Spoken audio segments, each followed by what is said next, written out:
I was proud of who my father was. I was proud to be his son. He was very intelligent. I liked what he stood for. A giant in my life. That's my dad. My daddy was such a proud man. He was one of the first black police officers in Hattiesburg. And this is his photograph right here.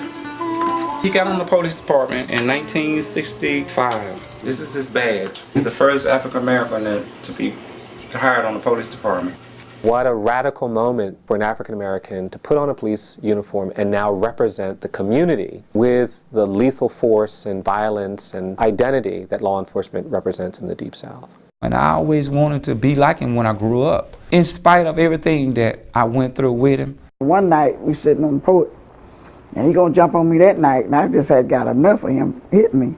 My father was very abusive towards my mother, and one night I got to the point to where I wanted to kill him. I just wasn't gonna stand by letting him abuse my mom.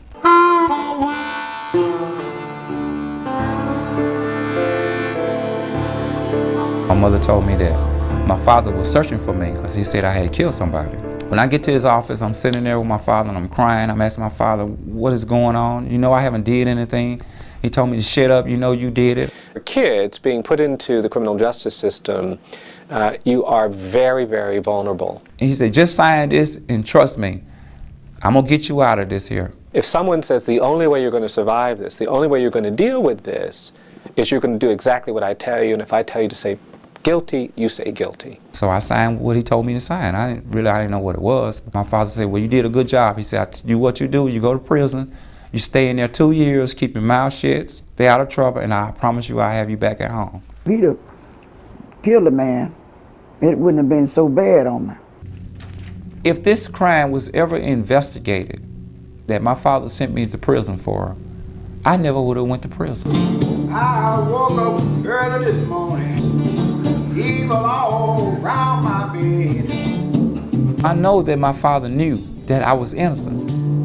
Knowing your child sitting there innocent, it hurts. I woke up early this morning. The time came for Larry to make parole. They've screwed up the paperwork. Instead of a 10-year sentence, he had 2 10-year sentences. You got to stay in parchment 10 more years. So that night, Larry went nuts. I never seen anybody escape from this prison in women's clothes.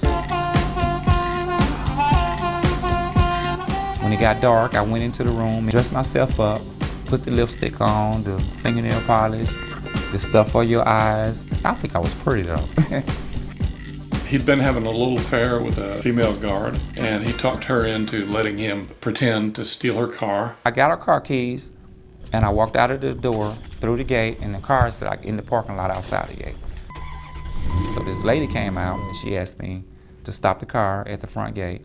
So I got out of the car, opened the trunk, let her search it. She looked in the car, closed the trunk back, and she told me, she said, ma'am, you have a good night. I said, ma'am, you have one too. And she opened the thing up, and I just drove out. So on my way, I'm driving, it's dark. I'm going fast, and now my car is swooping around this curve, and I done lost control. It goes off the side of the curve and flips over 3 times. I had no idea where I was. I just knew that I was off the prison grounds.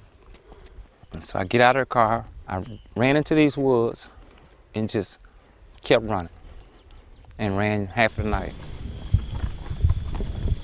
But when I come out of the woods running, it was dark, I couldn't see anything.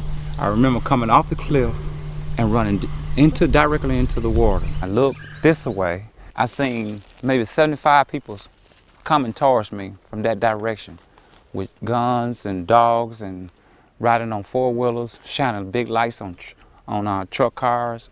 They drugged him out, handcuffed him. They kicked and beat him beyond recognition. A group dynamic of gang activity almost took place with the guards at Parchman. Everybody had to get in on the act and apply some sort of physical attack to Larry Floyd. They just started torturing me.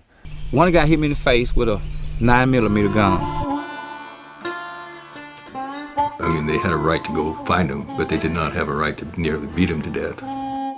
Some guy found me and put me on the back of his truck and rushed me to the hospital. And they said if he'd have got me there 2 minutes later, I would have been dead. Evil all I know.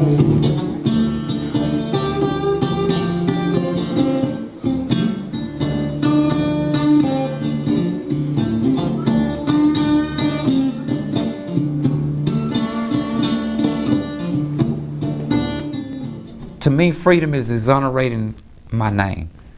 Governors pardon people at the end of their term. Larry has the problem that this governor is going to run for another term. If I die today, I will be dying as a convict. Okay? I don't want to die like that. I want my name cleared because that's the only way that I can ever be free.